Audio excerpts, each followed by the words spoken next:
but I'm assuming that the 700,000, because it's used for investment purposes, it's tax deductible, as in the interest, because it's used for that. Whereas if it's in their own property, because it's your principal place of residence, that interest isn't tax deductible.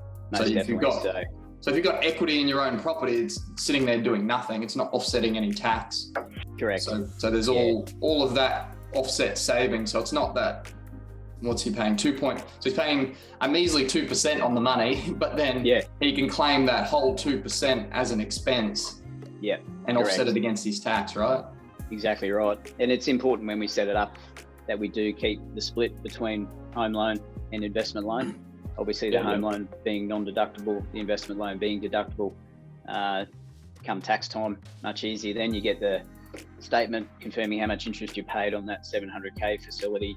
That goes into your accountant to obviously claim as part of the cost of that project.